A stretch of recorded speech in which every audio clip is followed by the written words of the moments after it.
Hello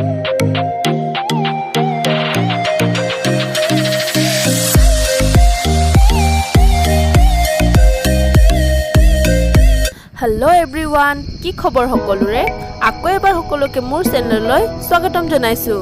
আজি আপোনালোকৰ বাবে লৈ আহিছো অতি সহজতে হোৱা এটা ধুনীয়া টেষ্টি কল পচলা ৰেচিপি এবাৰ সকলোৱে ট্ৰাই কৰি চাব কিন্তু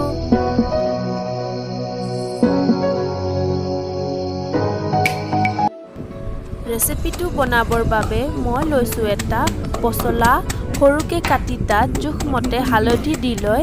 মিহি কৰিবৰ বাবে গ্লাছ ব্যৱহাৰ কৰিছো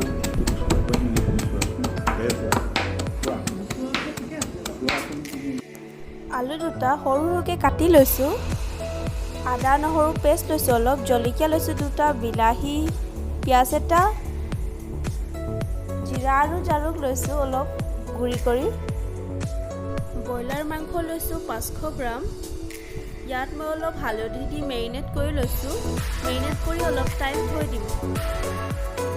কেৰাহীখন গৰম কৰি জোখমতে তেল দি লৈছো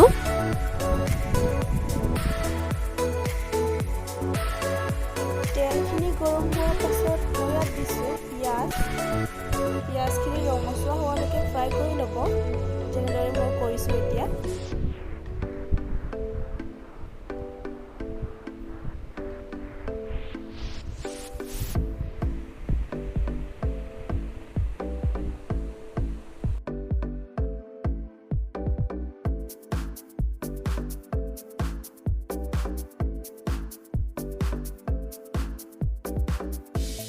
ৰঙচুৱাকৈ ফ্ৰাই হৈ গ'ল এতিয়া মই ইয়াত দিছো আদা নহৰু পেষ্ট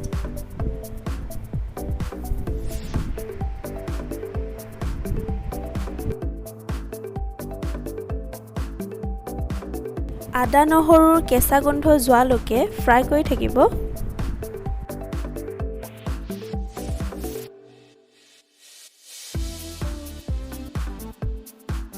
নহৰুখিনি ফ্ৰাই হৈ গ'ল এতিয়া মই ইয়াত এড কৰিম জলকীয়াখিনিৰ লগতে কাটি থোৱা বিলাহীখিনিও দি দিছোঁ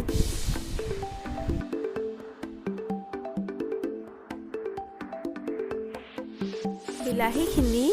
গলি যোৱালৈকে ফ্ৰাই কৰি ল'ম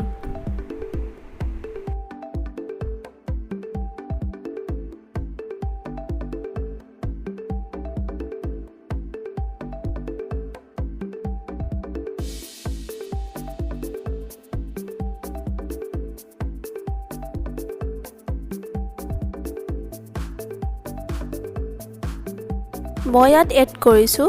জিৰা আৰু জালুকৰ গুড়িখিনি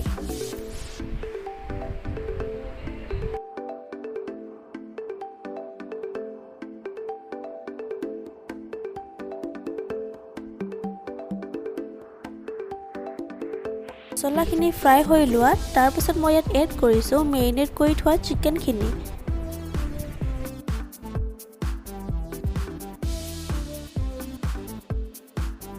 মন কৰিব গেছটো মিডিয়াম ফ্লেমত থৈ চিকেনখিনি ফ্ৰাই কৰি থাকিব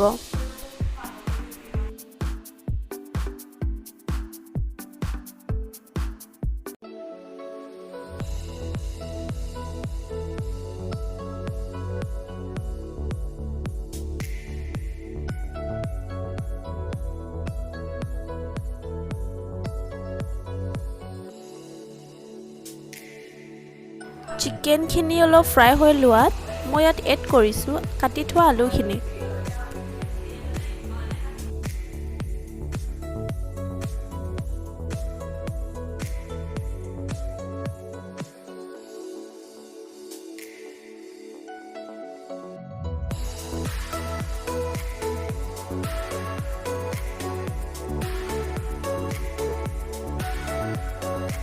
এতিয়া আন্দাজমতে নিমখ অলপ দি দিছোঁ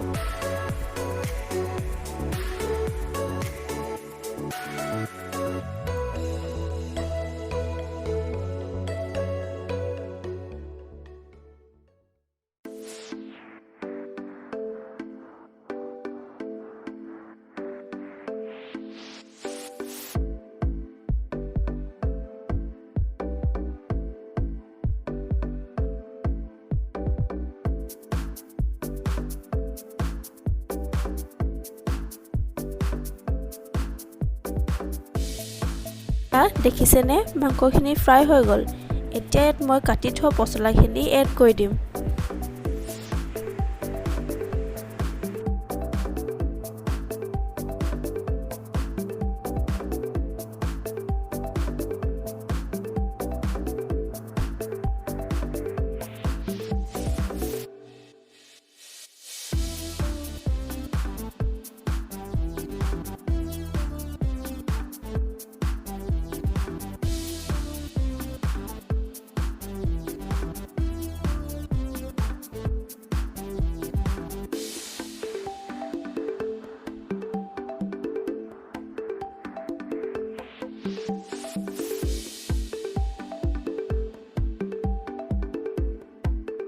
দেখিছেনে পছলাখিনি অলপ ফ্ৰাই হৈ গ'ল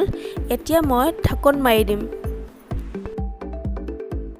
গেছটো মিডিয়াম ফ্লেমত থৈ সিজিবলৈ দিব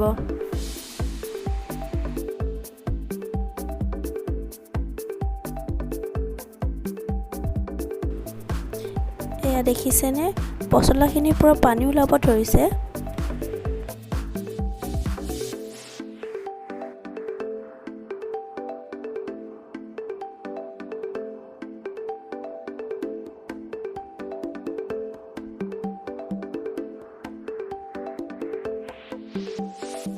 এয়া দেখিছেনে চিকেনখিনি ভালদৰে ফ্ৰাই হৈ গ'ল